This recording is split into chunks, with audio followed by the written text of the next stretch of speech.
Assalamualaikum warahmatullahi wabarakatuh. Hari ini kita akan memulai materi baru yaitu substansi genetik. Nah, kalau kita berbicara substansi genetik, itu apa yang ada di dalam pikiran kita?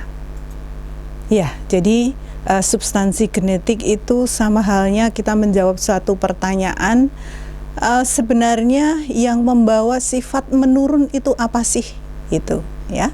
Jadi kita akan membahas tentang DNA, kemudian kromosom, inti sel, supaya kita tahu peran masing-masing itu di dalam penurunan sifat itu apa, ya. Nah, untuk substansi genetik itu kompetensi dasar yang harus diajarkan adalah menganalisis hubungan struktur dan fungsi gen, DNA, kromosom dalam penerapan prinsip pewarisan sifat pada makhluk hidup, ya, itu untuk keilmuannya. Kemudian untuk keterampilannya apa? Untuk keterampilannya adalah merumuskan urutan proses sintesis protein dalam kaitannya dengan penyampaian kode genetik, yaitu DNA, RNA, protein. Nah, ini kedua hal ini yang harus kita kuasai di dalam materi tentang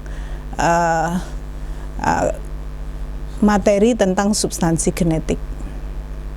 Nah, ada 3 materi pokok, di mana 3 materi pokok ini yang akan saya berikan di dalam 3 kali pertemuan. Yang pertama adalah hubungan gen, DNA, dan kromosom, itu untuk pertemuan pertama. Yang pertemuan kedua adalah struktur DNA dan RNA, dan pertemuan ketiga nanti adalah sintesis protein dan pembentukan sifat makhluk hidup. Nah, di dalam PJJ kali ini apa yang menjadi kegiatan dalam KBM dan tagihannya apa? Tolong diperhatikan dan tetap semangat. Yang pertama adalah presensi di setiap pertemuan. Jangan lupa untuk selalu presensi di jadwal yang sudah diberikan. Kemudian yang kedua, memahami PPT dan video yang diupload di setiap jadwal KBM Biologi. Jadi nanti di setiap jadwal KBM Biologi akan ada PPT atau video yang akan saya upload. Yang ketiga, menjawab pertanyaan dalam diskusi di forum Google Classroom. Nah, pengalaman kemarin-kemarin itu kan banyak yang tidak menjawab pertanyaan. Tolong nanti lebih aktif lagi berdiskusi di dalam Google Classroom. Yang keempat adalah membuat tugas tahapan sintesis protein dengan kode gen tertentu. Ini untuk memenuhi KD keterampilan tadi. Jadi hanya ada 1 tugas saja nanti yang dikumpulkan. Kemudian yang kelima adalah penilaian harian. Nah, ini adalah peta konsep yang menjelaskan tentang substansi genetik, ya. Para siswa tolong perhatikan bahwa di dalam substansi genetik itu ada 3 poin penting yang harus dikuasai. Yang pertama adalah kromosom, gen, dan DNA. Apa itu kromosom, gen, dan DNA? Ada 2 hal yang nanti akan kita jelaskan. Yang pertama adalah hubungan kromosom, gen, dan DNA serta struktur kromosom. Itu untuk pertemuan pertama. Pertemuan kedua adalah struktur dan fungsi DNA, struktur dan fungsi RNA, dan perbedaan DNA dan RNA. Itu pertemuan yang kedua. Sedangkan pertemuan yang ketiga nanti adalah sintesis protein, di mana di dalam sintesis protein itu nanti ada tahap transkripsi dan translasi. Nah, sekarang kita masuk pada materi yang pertama, hubungan DNA, gen, dan kromosom. Bagaimana hubungannya? Nah, kalau kita SD dulu, kalau ditanya yang membawa sifat itu apa, kebanyakan akan menjawab inti sel, nukleus, gitu ya. Kemudian ada yang menjawab kromosom, begitu. Nah, ketika SMP, SMA kita sudah tahu bahwa ada yang namanya DNA. Maka dari itu, apa ini hubungannya antara nukleus, kromosom, DNA, itu apa hubungannya? Nah, pada gambar ini tampak ada nukleus, kemudian di dalamnya ada kromosom-kromosom, kemudian ada gen, ada DNA. Ini kalau dari yang luas ke yang lebih spesifik. Kalau yang gambar kedua ini dari yang spesifik ke yang luas. Jadi ada DNA, kemudian DNA nanti akan membentuk kromosom, kemudian kromosom ada di dalam inti sel. Jadi apa hubungan DNA, kromosom, dan inti sel? Nah, ini kalau dilihat dengan kalimat atau mau diungkapkan dengan kalimat bahwa di dalam nukleus itu terdapat benang-benang halus yang disebut kromatin. Kromatin yang menebal, memendek, dan mudah menyerap warna membentuk namanya kromosom. Jadi sebenarnya kromatin dan kromosom itu barangnya sama. Hanya kalau kromatin itu berupa benang halus, sedangkan ketika benang halus itu menebal, memendek, menyerap warna, yaitu ketika akan pembelahan sel, itu disebut dengan kromosom. Jadi di dalam nukleus itu ada kromosomnya. Nah, kemudian kromosom kromatin itu tersusun atas apa? Di sini tersusun atas 60% protein, ya. DNA-nya 35% dan RNA-nya 5%. Nah, dari komposisi ini, protein, DNA, dan RNA mana yang bertanggung jawab terhadap penurunan sifat? Ya, DNA. Ya. Nah, kemudian apa hubungan DNA dengan gen? Lebih luas mana, DNA ataukah gen?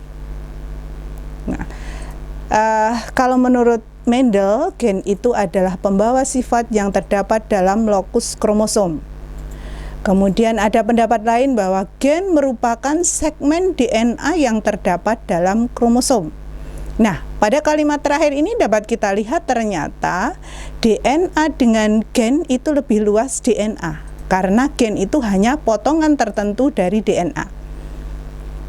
Nah, kalau kita lihat maka dengan kalimat yang singkat, hubungan gen, DNA, kromosom, dan inti sel itu apa?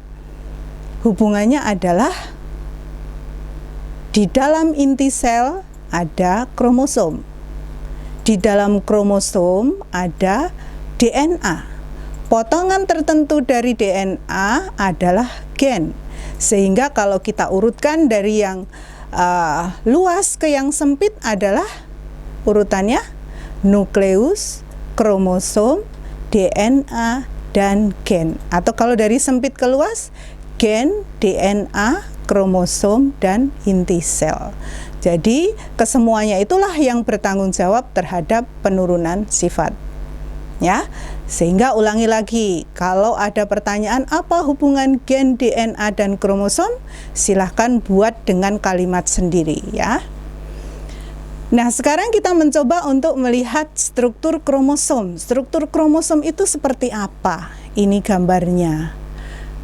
Ya, kalau melihat gambar seperti ini, maka bisa kita lihat bahwa kromosom itu ada bagian sentromer dan lengan. Nah, jadi yang pokok adalah ini adalah bagian sentromer, kemudian ini adalah lengan kromosom.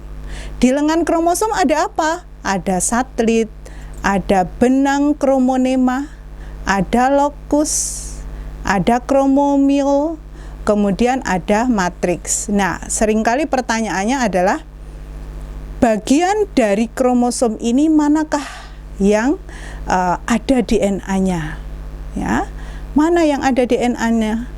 Ya, di dalam lokus-lokus inilah terdapat gen DNA, begitu ya. Nah, tentang fungsi dari bagian-bagiannya bisa dilihat sendiri, ini bisa dibaca sendiri. Bagian sentromer tadi yang tengah-tengah itu fungsinya untuk apa? Ya, fungsinya adalah berkaitan dengan pembelahan sel, terutama pada saat anafase. Ya. Kemudian di bagian lengan kromosom ini ya, kalau mau yang paling luas ya di lengan itulah terdapat gen gitu. Tetapi di bagian yang mana? Ya. Ya, ini pada lokus gen. Jadi silahkan baca sendiri untuk bagian-bagian dari kromosom. Ini lebih mudah untuk dibaca sendiri. Nanti kalau tidak tahu silahkan bisa bertanya. Kemudian ini yang kromosom. Kromosom ini adalah karyotipe manusia, kromosom manusia. Di dalam kromosom manusia itu ada berapa pasang ini? Ada 22 pasang autosom. Kemudian ini adalah kromosom seks, ya. Kalau perempuan itu XX, kalau laki-laki adalah XY, ya. Jadi ini adalah karyotipe manusia. Kita lihat di sini ternyata bentuk kromosom itu dari yang besar itu adalah kromosom nomor 1. Kemudian yang paling kecil itu adalah kromosom nomor 22. Nah, karyotipe manusia ini seringkali kalau diminta untuk menuliskan bagaimana karyotipe manusia, itu adalah 22 AA XX kalau perempuan. Kalau laki-laki maka karyotipenya adalah 22 AA XY. Ya, itu kalau laki-laki. Mengapa harus AA? Karena itu adalah berpasangan. A itu artinya autosom. Jadi ada 22 pasang autosom tambah 1 pasang kromosom seks, ya. Ini adalah karyotipe pada manusia. Nah, kalau dilihat dari bentuknya kromosom ini nanti akan ada 4 macam ini, ya. Dilihat dari apanya ini? Macam-macam bentuk kromosom dilihat dari letak sentromernya. Kita lihat di sini ada metasentrik. Apa artinya metasentrik? Artinya adalah sentromernya terdapat di tengah-tengah, itu. Kemudian kalau submetasentrik itu sentromernya mendekati tengah-tengah. Kalau akrosentrik itu sentromernya mendekati ujung. Sedangkan kalau telosentrik itu di ujung. Nah, ini yang seringkali susah untuk dibedakan adalah submetasentrik dan akrosentrik. Harusnya memang ini ada ukurannya, jaraknya dari sentromer berapa. Kalau mendekati tengah-tengah maka submetasentrik, kalau mendekati ujung maka akrosentrik. Tetapi supaya gampang seperti ini aja. Jadi kalau akrosentrik itu seperti angka 7, ya. Kalau submetasentrik itu seperti angka 1 gitu. Ya, jadi ini adalah kromosom. Nah, untuk pertemuan pertama itu sampai ini saja. Nanti bisa kita diskusikan di forum Google Classroom. Silahkan kalau tidak paham nanti bisa ditanyakan di sana. Terima kasih untuk pertemuan hari ini. Assalamualaikum warahmatullahi wabarakatuh.